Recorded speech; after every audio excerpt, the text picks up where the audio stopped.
US is playing another dirty game. Pakistan और China का जो स्ट्रेटेजिक पार्टनर बनना है वो US को कुछ खास भाता नहीं है। अमेरिका हमें थोड़ा सी इमदाद देता है, थोड़ा सा दाना डालता है, फिर डू मोर की आवाज़ लगाता है और पाकिस्तान जो है ना इधर का रहता है ना उधर का रहता है। डोनाल्ड लू बात कर रहे हैं कि जी अमेरिका की तरफ देखना चाहिए बिकॉज वो इन्वेस्टमेंट का फ्यूचर है पाकिस्तान के लिए। वो चीज़ तो बड़ी आयरॉनिक लगती है because America has never invested in Pakistan.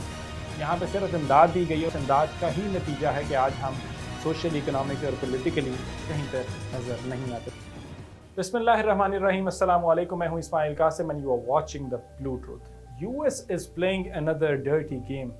Is that the case? ये सवाल है जो कि हर पाकिस्तानी को पूछना चाहिए बिकॉज हमने देखा है कि डोनाल्ड लू ने अभी अपनी रीसेंट जो प्रेस कॉन्फ्रेंस की है उन्होंने इस बात का इंदिया तो दिया है। होता कुछ यूँ है कि पाकिस्तान और चाइना का जो स्ट्रेटेजिक पार्टनर बनना है वो यूएस को कुछ खास भाता नहीं है।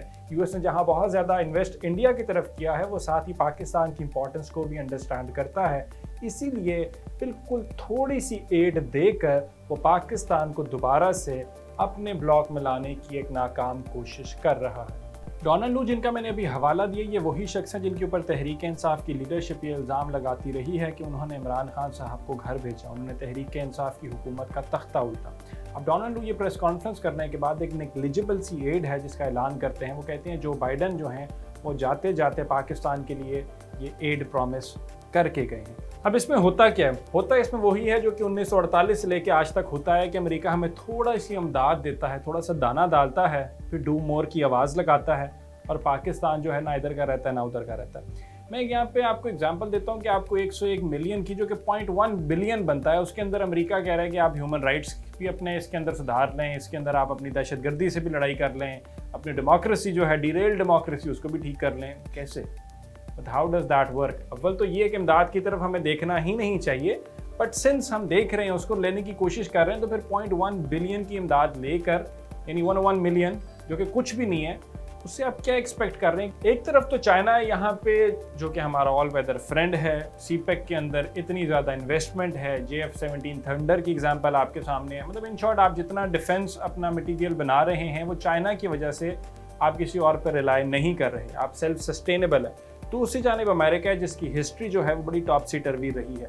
यहाँ पे मैं एक चीज़ ऐड करना चाहता हूँ जो थोड़ी सी फ़नी भी है, वो ये है कि डोनाल्ड लू कहते हैं कि अमेरिका जो है ये थोड़ी सी इमदाद दे के पाकिस्तान की जो इकोनॉमिक ओवर रिलायंस है ऑन चाइना उसको ख़त्म करना चाहता है। वो साथ ही साथ ये भी कोट करते हैं China is in the past in terms of investment. ये कोट अनकोट एक्चुअली उनकी लाइन है, लेकिन इसके अंदर आपको तजाद नजर आता है बिकॉज अमेरिका ने कभी इन्वेस्टमेंट तो की ही नहीं, अमेरिका ने तो इमदाद दी है। और इस इमदाद की अगर मैं आपके साथ हिस्ट्री शेयर करूं तो वो अगर आप देखें 1948 से लेकर टिल डेट तो Pakistan is among the top recipients of US aid. US economic assistance to Pakistan अगर मैं 1962 के अंदर बात करूं तो उस टाइम थी वो तकरीबन 2.3 अरब रुपए। उसके बाद 1990s के अंदर ये जो इन्वेस्टमेंट थी काफ़ी कम हो गई थी। 2010 की बात करें तो मिलिट्री असिस्टेंस टू पाकिस्तान जो थी यूएस की वो तकरीबन फिर 2.5 अरब रुपए के ऊपर चली गई थी और इसके अंदर 1.2 अरब रुपया कोalition सपोर्ट फंड का भी था। सो ऑल इन ऑल अगर देखें तो तकरीबन ये 85 बिलियन के करीब एड बनती है जो यूएस ने आज तक पाकिस्तान को दी। बट द क्वेश्चन इज जो डोनाल्ड लू बात कर रहे हैं कि जी अमेरिका की तरफ देखना चाहिए बिकॉज वो इन्वेस्टमेंट का फ्यूचर है पाकिस्तान के लिए, तो वो चीज़ तो बड़ी आयरॉनिक लगती है because America has never invested in Pakistan. यहाँ पे सिर्फ इमदाद दी गई और उस इमदाद का ही नतीजा है कि आज हम सोशल, इकोनॉमिक और पॉलिटिकली कहीं पर नज़र नहीं आते। This is me Ismail Qasim signing out, until next time, अल्लाह हाफ़िज़।